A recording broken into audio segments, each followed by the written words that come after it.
Hello, family law attorneys. I'm Meraz, founder of Juris Digital, and today we're going to be talking about how you can use local SEO with this quick checklist to make sure your listing's optimized to show up for more searches where your ideal clients are already looking for you and sign more of the better cases you're looking for. If you're like most of the family law attorneys I work with, your goal is to get high quality leads. There's a lot of different elements that go into that. And of course, it starts with ranking. If you're not showing up where your potential clients are looking for you, then you don't have a choice. Even if somebody referred you and they Google your name, for example, and they look at your Google business listing and you don't have reviews that are great out there, they're not going to call you.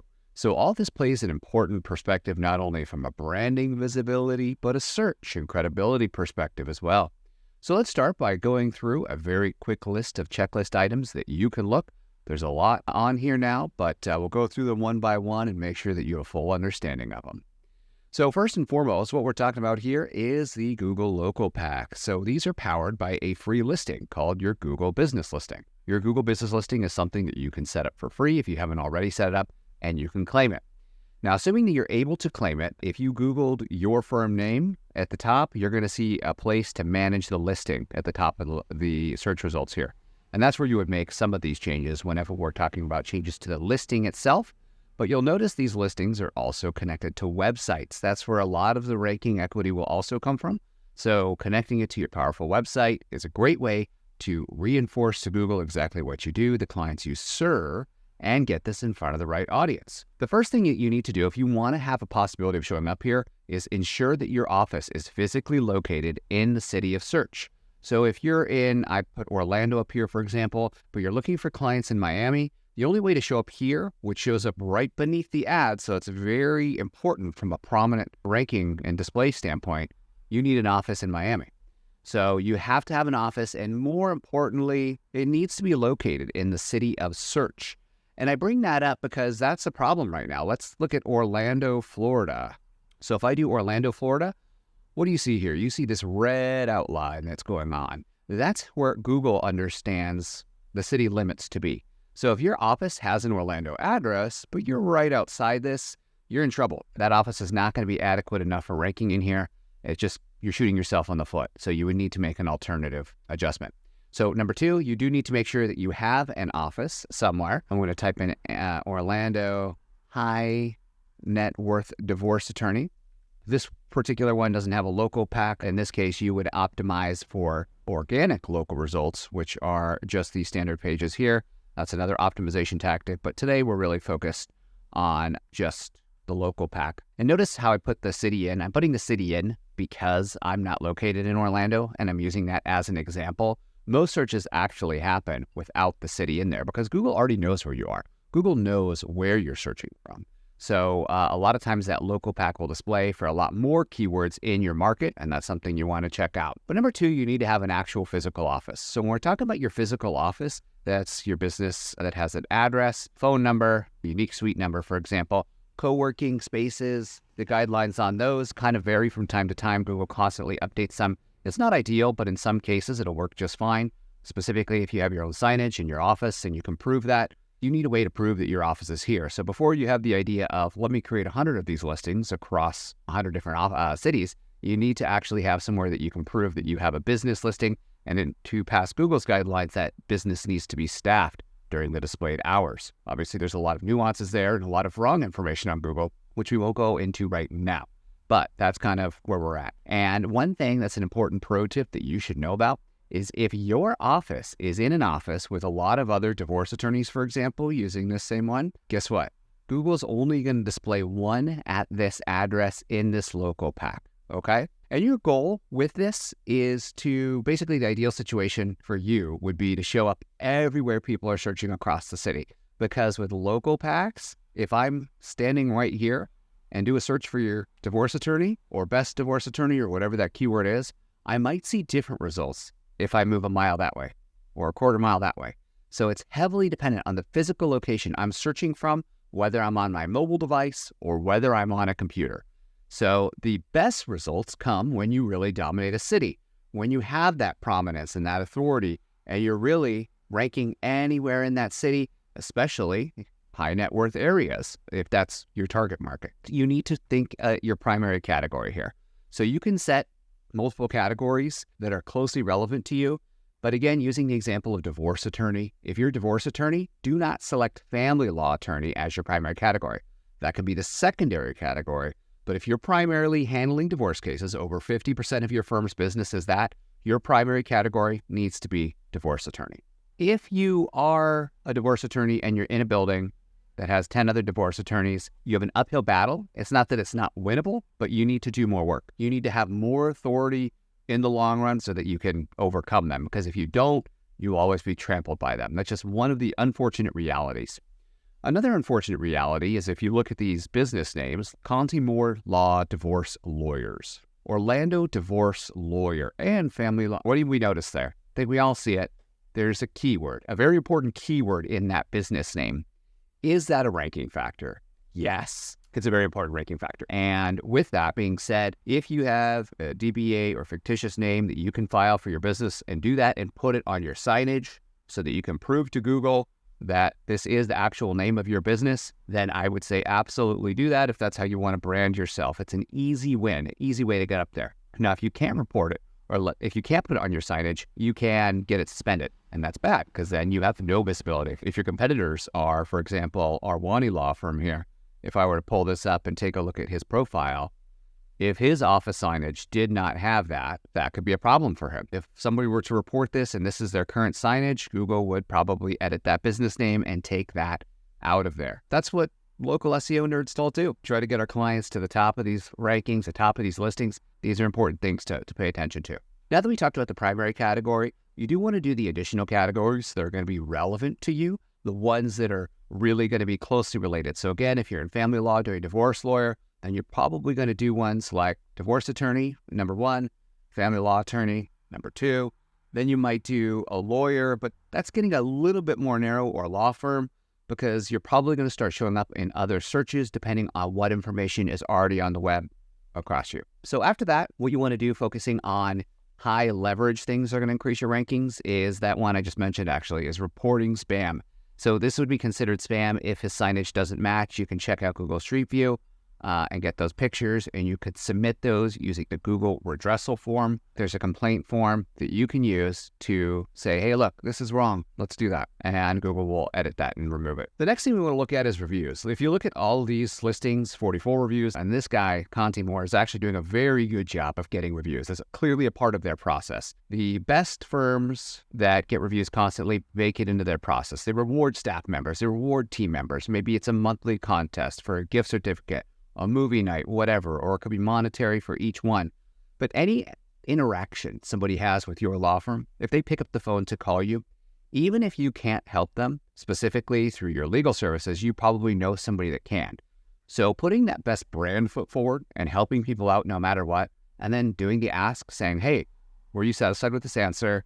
Would you be happy to leave me a review? And then humanize it by having your staff say things like, my performance at this law firm is actually based part on client reviews. Would you mind leaving one? And those are for people that aren't even clients. They just had an interaction with your brand. When you're talking about huge numbers, even if you have a low volume law firm, you're only taking 20 cases a year, you can still do this. You can still get those numbers if you just have the best customer experience in mind. So I think that's absolutely important. Something that I use as well, and that's something that I preach all the time. So make sure to stay on top of those reviews, gamify it in your firm with those tactics. The other thing is quick review tactic. You don't have to wait until a case is over. A lot of people think, I'm going to wait till the end of a case. And I see this especially with like personal injury attorneys. I have to wait to the end of a case to ask for that review. No. Anytime there's a win in the case is when you ask. Anytime there's a moment of happiness, if they're already a client, that is when you ask and you tell them the importance. And, the best marketing systems are not just ranking on Google forever. That's going to be a piece of your marketing, but it's like a stool. What are the other two legs that are holding you up? And one of them should always be referral marketing. You should be building a practice that people want to talk about. You should do great work for clients and they want to tell people about you. But you also have to remember that people are not going to do that unless you constantly are top of mind with them. And that's where a good brand awareness and remarketing and top of mind awareness campaigns come in so that you can be there.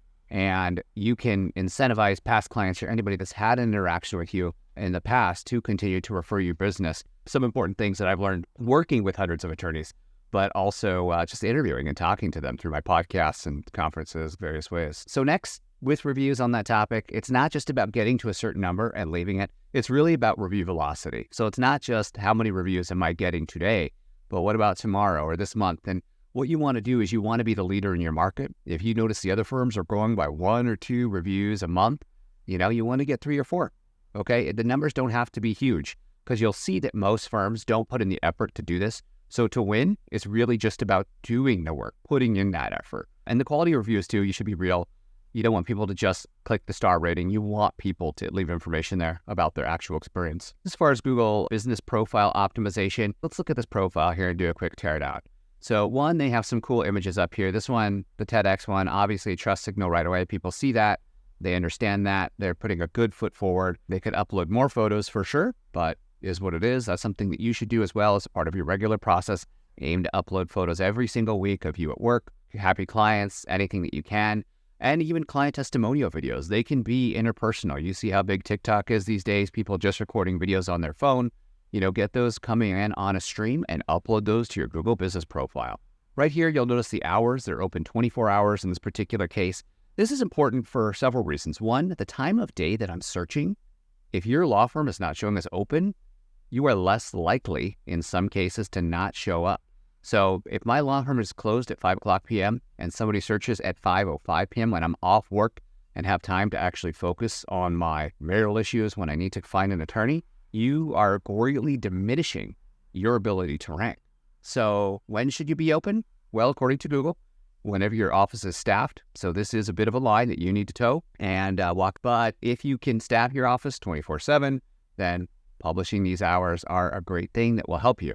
And I'm not saying that you're going to get a waterfall of calls after 5 p.m., but you're looking for these very specific cases, these very ideal clients, and you need to put your best foot forward to be there for them when they need you. In Google Business Profiles, there is an option to add your services. So Google will pre-populate a lot of these, and this is a very important place to spend your time. I'm guessing that this family law firm, it looks like they're divorce lawyers, but you got to pay attention here because look at this. What do we see at the very bottom? Wrongful death. It could be that they do wrongful death cases too. They take the odd one here or there, but more than likely, Google added that because all the time Google is automatically updating your profile based on information it finds across the web. So you need to check this weekly as well to make sure, hey, is this in line with what I need? And if not, you need to remove those because what you'll start seeing, and I heard it again last week, I was talking to a firm, we had just edited these, turned them down, and we have alerts on, but we got an alert and basically said, hey, look, they're ranking for a keyword that they don't take. And that day, before we changed it, they said, hey, we're starting to get these calls, but they're not relevant. So why do you think that is? Because of this. Google will automatically do that. You got to pay attention. So continuing with the profile teardown, we already talked about the address and the importance there. We've already talked about the reviews. Popular times, this is given by Google. Quick pro tip here. Google's basing this obviously on whatever mobile data that they're collecting from phones and, when people are going there. But one of the ranking factors that seems to have an increase is people requesting the driving directions, this button here. So anytime you send somebody to your office, you send them a Google Maps link. You increase those driving directions in every way that you can. And if your employees are even doing it on the way to work, that's kind of crazy, but these little things can make that competitive difference. It's that competitive edge, right? So if you're looking for like hacks and quick tips, there's not a ton of them, but things that would have an impact, that would be one of them. So one of the things we also do talking about review is that we say include keywords. There's really no evidence that that has a big impact, but Google does change the algorithm from time to time. And we also know that Google looks at a lot of information across the web, right? When it's saying, what is this entity? What is your firm about? It's not just using the sources that you give it. It's looking at the web and what other people are saying about you. So it is feasible that even if we can't track it right now, that it could be used in the future. The next thing I want to talk about is your map pin. So if I went to Google Maps, one of the things that really horrible people are doing right now is they are moving map pins. And what that does is if I were to move a map pin for this office, it's going to stop ranking, like moving it outside the city limit, right? I talked about that for make sure your map pin is where it's supposed to be. And if it's not, make sure to move it to the proper location. So looking at some of this data is actually kind of helpful. You can see what categories that they have, where Google won't directly tell us that, and it will tell us that it's a verified listing, that they've claimed it, their phone number. And look at their website here. This is the next area I want to talk about. notice what page it's connected to. It's connected to their homepage. If you're a single location law firm, that's what you're going to want to do, and we'll take a look at her. And then you'll notice all of this after this. This is called a UTM code. Easy way to remember to just look at those first three letters here. You see a UTM, and it's basically their tracking. They're working with an agency or internally to say, this is where these website visitors are coming from, because we can see how many people looked at your local listing versus how many people found you organically, right? So give them that credit there. Basically, the page that's connected to your Google Business Profile, if you're a single location, should be your homepage. If you're doing multi-locations over 2 or 3 locations, you're probably going to start building out location pages, because at that point, you're going to care about this meta title here, and you're going to care about the H1, the heading tag here. You want that to be localized in 2 ways. I guess one, around the city or geographic region that you're targeting.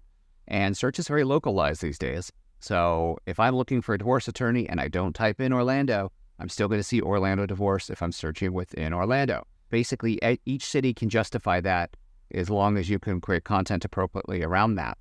But you're going to want to optimize these title tags, the content, and the heading to really localize that. And that's important. The reason we do the home pages is because Google, they were built on a foundation of, the algorithm is built on a foundation of how many other authoritative websites are linking back to you. Those act as a vote of confidence. So with that in mind, Google built its algorithm on that. And typically on any website, the most powerful page from a link perspective, other websites linking to your firm, talking about your firm online, that's going to be your homepage.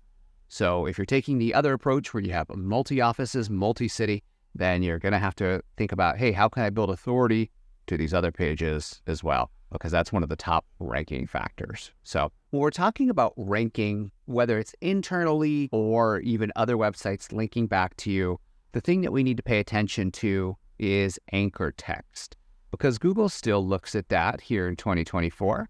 And they're saying, hey, let's try to understand what this page is about based on this text here. This is the anchor text, the clickable part of the link. So this page is probably about divorce, Google thinks. Then they come here. Okay, it's about an Orlando divorce lawyer. Great. And then they're reading through the content on this page and understanding that. So that's just something to kind of keep in mind there.